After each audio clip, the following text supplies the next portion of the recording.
Hey, what's going on, everybody? So I haven't posted videos on the blog in a long time, and I apologize for that. It's been a really busy semester, and I've been trying. But every time I try to go to post a video, like something comes up for school, and I'm just like, fuck, I can't post one today.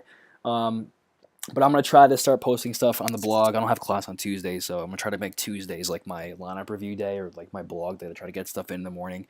Um, I just want to break down like my best lineup and my worst lineup for DFS this week. So I actually had a really good week in terms of like my lineups. I put in about 25 different lineups, and I was making this video before and it went over too long, so I had to cut it short. So I just remade it over because I had a lot of stuff that I thought was pretty interesting that I want to tell everybody. Um, so this lineup right here. By the way, I'm gonna try to start doing these lineup reviews for NFL and NBA up on the blog. So if you guys like it, comment, rate, subscribe. Also, if you got any players that you had in your lineup that you took out that went off, or guys that fucked you that you took out, or whatever, someone got hurt, let me know. Post it on the blog, comment, because I'll sympathize with you guys. I know how that feels. I know how that shit feels. It sucks. So throw it up on there, and we'll have a little convo about guys getting injured and fucking you and taking all your money. So, or guys that you took out of your lineup that went off. So, which is the worst feeling ever. So to the left right here is my worst lineup. I had Tyrod Taylor, 4% owned. I actually liked him a lot. I just couldn't find anybody to pair him up with. I usually like you want to pair your quarterback with your like the receiver or a tight end or something. That way, you get like a positive correlation and double points if they score and link up. So I couldn't find anybody for Tyrod, so I didn't really have a lot of him. But he actually had a pretty decent game, not that good. But this is like my worst lineup, so it's probably why I didn't do that good. Zeke I'll get to later. Freeman I'll get to later. Jordy, I thought it'd be a little bit better of a play. I didn't have him a ton of my lineups. He was low owned, which I knew, why I liked him. He only had 1 point. I thought Hundley would be throwing him the ball more, maybe reading the number one option more. He didn't. So just in case though, the reason why I put 25 entries in this tournament, a good way to do that is if you don't have like $100,000 or $1 million bankroll, like 99.9% of the people that play this DFS. A good way to do it is to just get a lot of lineups. You really put yourself at a disadvantage if you don't put in a lot of lineups. That way you have exposure to everybody. That way, if somebody does go off, you have them in your lineup, because if you don't have them, you're pretty much screwed. So that way you're exposed to everybody that could go off.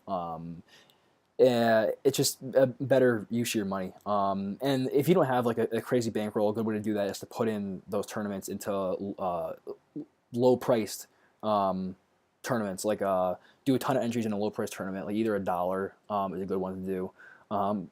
Excuse me. Or 25 cents, which is my favorite, which is this one right here. A 25. I put in 20 like 4 entries for like $6. I mean, come on, you can't beat that at all. Some guys put in 100, 150, 200 entries, $7 a pop in the Millionaire Maker sometimes. So like if you don't have a grand or more to put in for to bet every week, then a good way to do that is to put in like these low price tournaments. So, Jordy didn't do that good. Julio, I thought would be. I didn't really like him that much. I only had him in a couple of my lineups, but he had caught a touchdown late, which saved his ass. I knew he was going to be high owned. Everyone was going to be in this Atlanta New England game, which is why I didn't really like him that much. So I tried to pivot with him with Sanu in the same lineup. Probably wasn't the best idea. I don't really like taking two back-to-back receivers on the same team. It's like a negative correlation. If one's catching the ball, the other one's not. So it kind of, eh. But I knew he was going to be low owned. He actually had a pretty decent game, not that good. But yeah, Kyle Rudolph, didn't really like him. He was like a last minute swap play. I think I had Witten. I took Witten out. I thought he was going to be highly owned. He wasn't that highly owned. Witten caught a touchdown. Rudolph didn't, but whatever. I didn't really care about this lineup anyways. I knew it was kind of trashed at the beginning. Robbie Gould, I thought would have a better game. I thought this game would be a little bit more back and forth. I thought he would score a ton of field goals. He didn't. 8% oh no, not bad. I'll take that all day long. 5 points, not bad. Panthers D, low owned, didn't have that good of a game. Kind of just threw them in there because I think I had in like Patriots defense, and I took them out, I think, and then I put in Panthers D, or maybe not. I forgot what I did. Either way, this lineup trashed, so it doesn't even matter. So this is my best lineup right here. I had like 172 points. Yeah, so my favorite quarterback of the week was Dak. I wanted to pair him up with Dez immediately. I knew a lot of people would be on the Dak to Dez train, but I didn't think a lot of people would be on the Dak to Dez and Zeke train. So that's why I threw in Elliott there. He was my top running back play on the slate. So I had him in like all my lineups. And he actually went off. So I tried to go a little bit more risky, try to gain leverage on the field, because I knew a lot of people would probably be on Dak to Dez, and I didn't think a lot of people would be on Dak to Dez and Zeke, so that's why I threw him in there to kind of gain a little edge. Freeman, I thought would be a lot lower owned. He didn't have that good of a game. This was sort of like a pivot play, because I knew everybody was going to be on this New England Atlanta game. They were hyping out throughout the week. Everyone was hammering, oh, Brady, Matt Ryan. So I knew people were going to be on the passing side of this game a ton. So I pivoted there and went with the running side, which is a good strategy to gain leverage on your opponent in the tournament. He was a little more highly owned than I liked. 10 points is not bad. I thought he'd have a little bit better of a game. But yeah, that's probably like my one play I'm not too proud of. Freeman. I had Gurley and all my other lineups for Zeke and Gurley. And Gurley actually went off, so that helped me cash all my other lineups. But this one for some reason was the top. And I think is because so Landry right here. I liked Landry a lot. I'm a Jets fan, and this fucking sucked. They blew this lead, but Devontae Parker was out from Miami. I knew that the Jets struggle against the slot. Buster Screen is a very shaky slot corner, so I thought one of them would have a decent game. I don't know which one. Landry was getting more of the targets. I took more of a chance on him because I knew he was going to be a little more highly owned. I had Kenny Stills in a lot of my other lineups. He had 2 touchdowns, and he was 1% owned. So he was the better play, but Landry was still a good play. He caught a touchdown. And like I said, Dez right here. Back to Dez. I had that linked up. He was highly owned, but it's okay because he still caught a touchdown. Sanu, like I said before, I tried to pivot off Julio. I thought he'd be a better play. He wasn't bad. He was a little owned, so I'll take that. Hunter Henry, I pivoted off of, I had Austin Hooper in this lineup, and I took him out, thank God, because he only had like 1 point. But I put in Hunter Henry. I thought had a pretty good game log. I knew he might be a little bit low owned going against Denver defense. He was 6.5%. He actually had a pretty decent game, not that good. But yeah, it was a good play. Gostowski, 12% owned. I liked him a lot because I thought maybe this would be not as high scoring of a game as everybody thought, and maybe there'd be a lot of field goals going back and forth.